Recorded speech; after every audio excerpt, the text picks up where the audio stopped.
प्राचीन भारत में कुछ कुलीन परिवार अपने पूज्य देवताओं की पूजा करते थे। उनके परिवार में एक क्रूर नियम था। परिवार में पैदा होने वाली पहली लड़की को बलि देना पड़ता था ताकि देवता उन्हें बुरी आत्माओं से बचाएं। जिस रात बच्ची का जन्म हुआ, पुजारी उसे बुराई के जंगल में ले गया।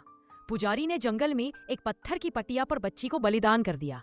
उन्हें ध्यान नहीं आया कि बच्ची के खून की एक बूंद मिट्टी में समा गई और जमीन को लाल कर दिया। जमीन के नीचे असंख्य कंकाल दबे हुए थे, जिससे पता चलता है कि ये कुलीन परिवार कई शिशुओं की बलि दे चुके थे। जैसे ही लाल रोशनी चमकी, जमीन के नीचे से एक बच्चे के रोने की आवाज आई। लगभग 40 साल बीत चुके हैं। अंबिका अपने परिवार के क्रूर बलि प्रथा से तंग आकर अपनी बेटी को लेकर परिवार से दूर चली गई थी। हालांकि एक घटना ऐसी घटी कि उन्हें मजबूरी में अपने कबीले ट्राइब में वापस लौटना पड़ा। एक रात अंबिका के पति उनके पिता की मृत्यु की खबर मिली। पिता के अंतिम संस्कार के लिए पति तुरंत कबीले की ओर वापस निकल गए। रास्ते में उनकी कार अचानक खराब हो गई। जब वो मदद के लिए फोन कर रहे थे, तभी एक भयानक राक्षस धीरे धीरे उनके करीब आया। इससे पहले कि वे कुछ समझ पाते, एक तेज टहनी ने उनका हाथ जकड़ लिया। फिर एक के बाद एक टहनियां कार के अंदर घुस गई और उन्हें कसकर बांध दिया। अचानक कार में आग लग गई और वह अंदर ही जल गई।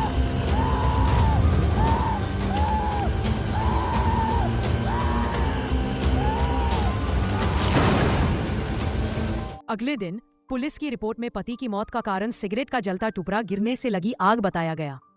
अंबिका इस बात से अनजान थी कि यह सब उस राक्षस का किया धरा है। पति का अंतिम संस्कार करने के लिए अंबिका को अपनी बेटी के साथ मजबूरन कबीले में लौटना पड़ा। अंतिम संस्कार के बाद एक व्यक्ति, संभवतः अंबिका का देवर भाई, बताता है कि दिवंगत ससुर यानी अंबिका के पति के पिता पुश्तैनी हवेली बेचना चाहते थे। यह फ्रेम में दिख रहे पुरुष के संवाद का हिस्सा है, जिसमें तीसरा भाई शब्द का प्रयोग हुआ है। पति की इच्छा पूरी करने के लिए गांव के मुखिया के कहने पर अंबिका और उसकी बेटी उस हवेली में अस्थायी रूप से रहने लगे। हवेली में वापस आकर अंबिका यादों से भर जाती है, लेकिन उसका मन अशांत और असुरक्षित महसूस करता है। वह अपनी बेटी को इधर उधर न भटकने की चेतावनी देती है। मैंने मना किया था ना। मैंने बोला, दीदी मानी नहीं। मैं तो बस वो पेड़ देखने आई थी। चलो यहाँ से। जैसे ही वे जाने लगते हैं, अंबिका पीछे से आती किसी की आवाज सुनती है। वह आवाज की तलाश में चारों ओर देखती है, लेकिन ध्यान नहीं देती कि उसके पीछे से एक अजीब सी परछाई गुजर गई है। एक और महिला, संभवतः दिया की दीदी की माँ, देखती है कि उसकी बेटी दिया के साथ जंगल में गई थी। वह गुस्से में भागकर आती है और बिना कुछ करे अपनी बेटी को खींचकर ले जाती है। किंवदंती है कि उस जंगल में शैतान रहता है। अपनी बेटी को बुरी शक्तियों से बचाने के लिए अगरबत्ती से उसके चारों ओर धुआं करती है। इसके बाद वह अपनी बेटी को कमरे में बंद कर देती है और उसे बाहर निकलने की अनुमति नहीं देती है। रात को जब लड़की गहरी नींद में सो रही होती है, तो खिड़की अचानक खुल जाती है। बाहर से जीवित शाखाओं जैसा एक डरावना साया अंदर आता है और एक बड़ा डरावना वृक्ष समान दानव दिखाई देता है। वह शाखाएं तेजी से कमरे में घुसती हैं और लड़की को पकड़ लेती हैं। इससे पहले कि वह समझ पाती कि क्या हो रहा है, वे उसे खींचकर बाहर जंगल की ओर ले जाती है। आवाज सुनकर महिला कमरे में भाग आती है, लेकिन लड़की पहले ही दानों द्वारा उठ चुकी थी। लड़की के गायब होने के बाद अंबिका, शायद उसकी माँ या कोई रिश्तेदार, तुरंत पुलिस को बुलाती है। पुलिस अधिकारी जब जांच करते हैं तो उन्हें खिड़की के नीचे या आसपास की गीली मिट्टी में कोई पदचिह्न, फुटप्रिंट्स नहीं मिलते हैं। क्योंकि नहीं है तो का पैर का निशान नहीं होता। तो जैसे ही दानव शब्द का जिक्र हुआ, भीड़ में हंगामा हो गया।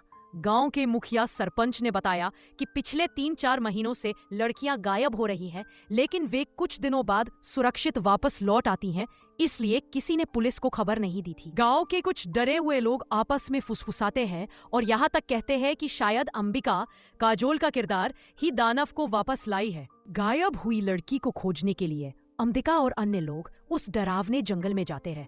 एक पुराने बरगद के पेड़ के नीचे अंबिका को लगता है कि उसने लड़की को पेड़ से बंधा हुआ देखा है। जब वह पास जाकर देखती है तो लड़की धीरे धीरे गायब हो जाती है और पेड़ पर केवल एक इंसानी चेहरा दिखाई देता है। अंबिका चारों ओर तलाश करती है, लेकिन भटककर उसी पुराने पेड़ के पास लौट आती है। इस बार उसे एक बच्चे के रोने की दबी हुई आवाज सुनाई देती है। आवाज से आकर्षित होकर अंबिका जब और अंदर खोजबीन करने ही वाली होती है, तभी पुलिस आकर उसे रोक लेती है। पुलिस ने पूरे इलाके की तलाशी ली, लेकिन लड़की का कोई निशान नहीं मिला और इसलिए उन्होंने फैसला किया कि लड़की शायद यहाँ नहीं है। तब वह अंबिका को अपने साथ जंगल से बाहर ले गया। लोग उस जगह को दानव वन क्यों कहते हैं? बहुत समय पहले एक शक्तिशाली दानव युद्ध में मारा गया था, लेकिन उसकी एक बूंद खून नीचे गिर गई। उस खून से एक नया दानव पैदा हुआ और जहाँ खून गिरा वह जगह आज का दानव वन बन गई। दानव अपनी संतान पैदा नहीं कर सकता था, इसलिए वो अक्सर जनजाति की लड़कियों को उठा ले जाता था। दानव को नष्ट करने और जनजाति में शांति बहाल करने के लिए भक्तों ने देवी काली की मदद के लिए प्रार्थना की। देवी काली की मूर्ति से खून की एक बूंद गिरी।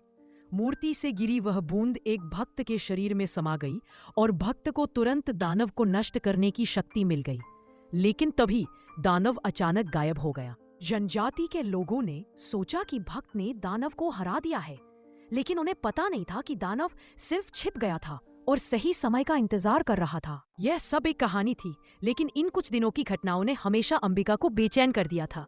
रात में वह केवल अपनी बेटी के बिस्तर के पास रहकर ही सुरक्षित महसूस कर पाती थी, लेकिन इसके बावजूद उसकी बेटी के साथ कुछ हो गया।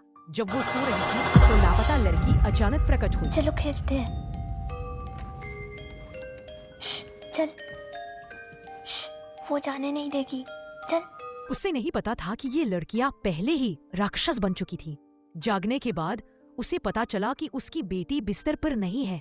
अंबिका तुरंत उसे ढूंढे निकल पड़ी। वह गांव से बाहर तक उसका पीछा करती रही और पाया कि वे राक्षस दिया को दानव वन में ले जाने वाले थे।